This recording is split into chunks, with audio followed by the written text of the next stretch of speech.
पेश है हिंदी ज़बान में अपडेट। भारतीय जनता पार्टी के अग्रणी नेताओं नूपुर शर्मा तथा नवीन जिंदल के धर्म विरोधी वक्तव्य कोई एकमात्र दुर्घटनाएं नहीं हैं। भारतीय जनता पार्टी नेताओं नूपुर शर्मा तथा नवीन जिंदल के भीषण धर्म विरोधी वक्तव्य मोदी के नेतृत्व के भारत में बढ़ती मुस्लिम विरोधी भावनाओं को व्यक्त करते हैं। मोदी के भारत में मुस्लिम विरोधी घृणा अपनी चरम पराकाष्ठा पर पहुंच चुकी है। मुस्लिम विरोधी घृणा मोदी के नेतृत्व के बीजेपी शासन की सरकारी नीति का एक भाग है। मोदी आरएसएस का एक प्रशिक्षित हिंदू अतिवादिता का एक फासिस्ट है जो दशकों से भारत में मुसलमानों को आतंकित करती रही है। मोदी तथा उसके साथियों द्वारा समर्थित हिंदुत्ववाद एक ऐसा देश चाहते हैं जिसमें मुसलमानों के लिए कोई स्थान नहीं है।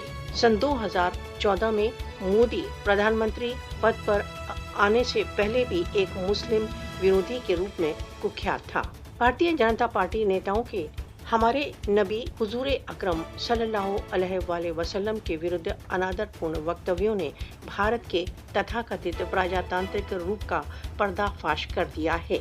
हिंदू फासिस्टवादी निरंतर मुसलमानों के रक्तपात में व्यस्त रहे हैं। बीजेपी तथा आरएसएस नेता खुल्लम खुल्ला निरंतर मुसलमानों की भावनाओं को चोट करते रहे हैं। मुसलमानों के विरुद्ध शत्रुता बीजेपी आरएसएस समर्थकों में निरंतर व्याप्त है।